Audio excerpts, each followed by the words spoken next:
بسم الله الرحمن الرحیم. نن چې د چپټر نمبر 3 KPK بورډ کلاس 9 بایولوژي بایوډایورسټي چپټر کې دا دویمه ټاپک دی زموږ.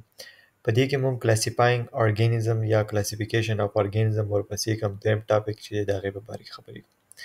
اوس د دې جاندارو د کلاسیفیکیشن څنګه شوی دی، نو په دې ویډیو کې به موږ خاص کر فوکس کوو په کلاسیفیکیشن باندې چې کلاسیفیکیشن څنګه شوی دی، ایمز اف کلاسیفیکیشن، پرنسپل اف کلاسیفیکیشن او هیرارچی اف ټیکسانومي. دا به ان شاء الله چې د نیکست ویډیو کې بیا وایو.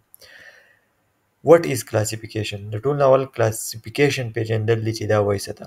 نو هغه پروسس چې هغه ګروپ جوړوي د جاندارو په د هغوی په خصوصیت باندې، نو دې ته موږ وایو کلاسیفیکیشن. It is the process of grouping organism based on shared characteristics. مثال کې طور پر ییسټ او مشروم چې دا دواړه کلاسیفای شوي دي په پنجای کې، ځکه په دې دواړو کې خصوصیت دی دا ام موبایل اینډ لیک کلوروفیل.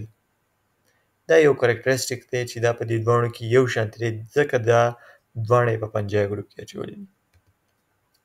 بیا دی رول اف کلاسیفیکیشن.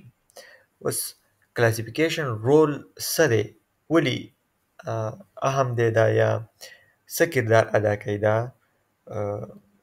په بایولوژي کې؟ نو دا ارګنایز کوي او کټګورایز کوي سپیشي جاندار څیزونه د هغوی په خصوصیت باندې. یو رول خو یې دا شو.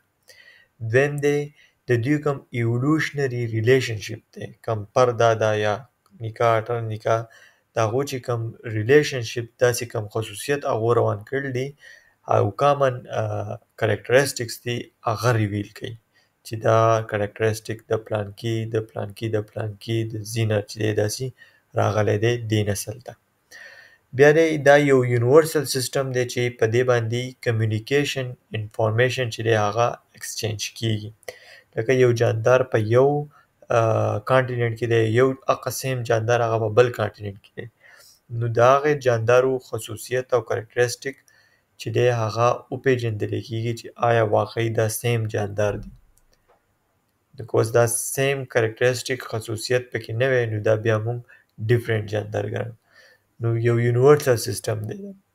بل دی کم ریسرچ کنزرویشن افیکټ چې دی سټډیز او بایوډایورسټي کې هم مدد ورکوي چې په دې کې موږ دا موږ پروټیکټ کوو، ځکه چې په دې ایکو سیسټم کې د دې اهم رول دی. کلاسیفیکیشن اف ارګانیزم چې دی په پوره دنیا کې بایولوژیست چې دی هغه 2 میلیون سپیشي مختلف ډیفرنٹ کایند اف سپیشي چې دی هغه آیډنټیفای کړي دي. سپیشیز مطلب چې دی جاندار لیوینګ ارګانیزمز، په هغې کې 0.5 میلیون بوټیز دي او 1.5 میلیون انیملز دي. نو دومره کایند اف سپیشیز چې دی هغه مختلف قسمه فلحال چې دی پورې په دنیا کې چې دی هغه ډسکور شوي دي، دا اسټیمیټ ټوټل سپیشیز دي. اوس ارلی کلاسیفیکیشن څنګه شوی چې مخکې ارسټوټل چې دی دا جاندار په 3 ګروپس کې اچولي ول، چې یو ته به یې وي هوایي ځناور، بل ته به یې وي د اوبو ځناور او بل ته به یې وي د ځمکې ځناور. نو ایر واټر او لینډ دا 3 ګروپونه هغه جوړ کړي او په دې قسم باندې هغه کلاسیفیکیشن کړی.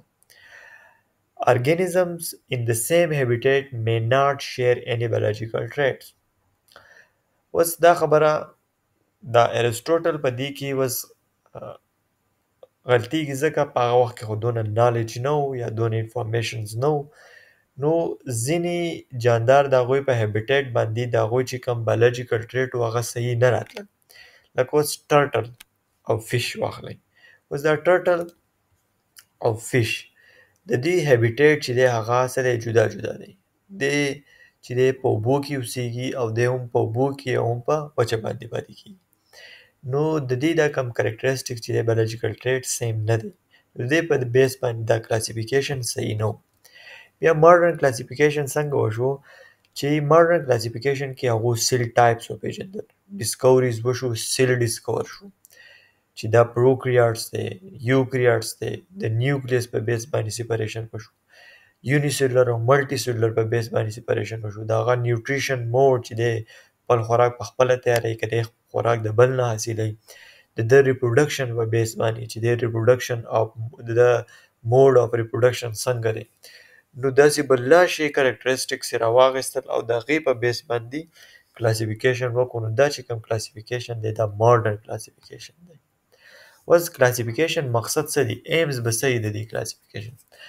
نو ایمز خو سیمپلی دا کېدای شي چې ارګنایز کړي جاندار د هغوی په خصوصیت باندې یا د هغوی په مختلف والي باندې چې موږ ته د هغې جاندار سټډي کول اسان شي، او یو ایولوشنري سیکوینس جوړ کړی شي چې موږ ته د هغې نه دا پته لګي چې یو کمپلیکس ارګانیزم دا کریکټریسټیک د پلانکي جاندار نه یا د پلانکي ارګانیزم نه راغلی یا د هغې کوم ریلیشنشپ بیسډ کامن فیچرز چې دي هغه ایکسپریس شي، هغه کلاسیفای شي او هغه موږ له مدد راکوي د هغه په نوم، په زیږي یا هغه کم هیبیټیټ کې پاتې کیږي د هغه جاندار په معلومولو کې موږ له یو هیلپ راکوي.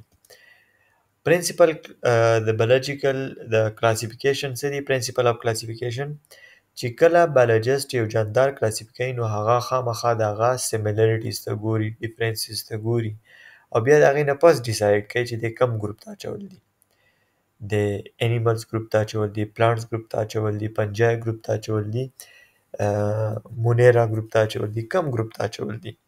نو د دې سیمیلر سټرکچر او د هغې کم کلوز ریلیټډ ګروپس چې دي یا سپیشیز چې د هغې په بیس باندې دوی څه کوي؟ هغه ګروپ ته اچوي.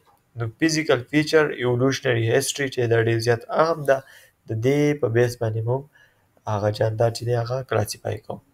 هیرارچي اف ټیکسانومي انشاءالله دا په نیکسټ کلاس کې وایو. اوسه پورې الله په امان. نور څه داسې قسمه کوېسچن وي ډسکرپشن کې واتساپ ګروپ لینک دی هغه جوین کړئ او دا کلاس 9 کم نوټس چې دی هغه تاسو ته هم میلاویدلی شي په هغه کې.